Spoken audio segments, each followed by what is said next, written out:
Pemirsa Presiden Republik Indonesia Joko Widodo menjawab adanya isu belasan menteri di Kabinet Indonesia Maju, termasuk Menteri Keuangan Sri Mulyani, siap mundur dari Kabinet Indonesia Maju. Hal tersebut disampaikan Presiden Jokowi usai menghadiri acara Hari Lahir ke-78 Muslimat NU di Stadion Utama Gelora Bung Karno, Jakarta.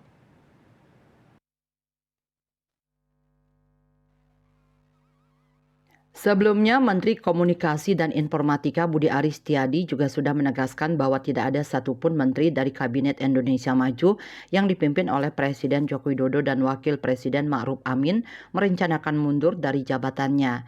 Bahkan Budi mengaku sudah menanyakan satu persatu ke menteri yang disebut akan mundur itu dan seluruhnya menjawab tidak akan mundur.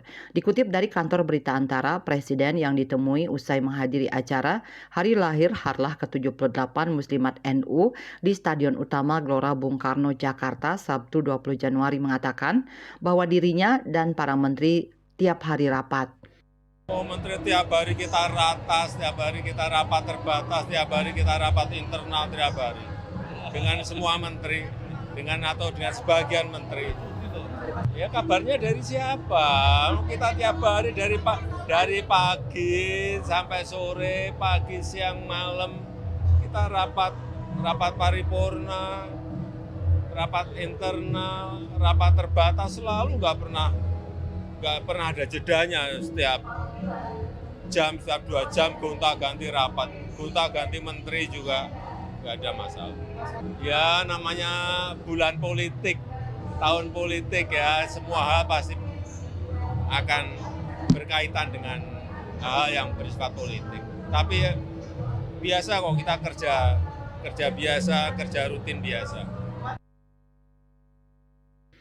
Menurut dia, isu menteri mundur itu termasuk hal yang dikaitkan dengan politik mengingat sudah memasuki bulan politik atau menjelang pesta demokrasi pemilu 2024 pada Februari mendatang. Namun begitu, Kepala Negara menekankan bahwa para menteri masih bekerja rutin seperti biasanya.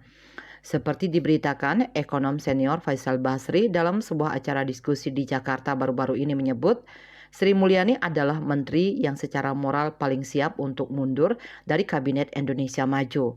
Selain Sri Mulyani, Faisal juga menyebut Menteri Pekerjaan Umum dan Perumahan Rakyat Basuki Hadimulyono siap mundur. Menurut Faisal, menteri dari kalangan teknokrat siap mundur karena isu dukungan presiden dalam Pilpres. Bali Post melaporkan.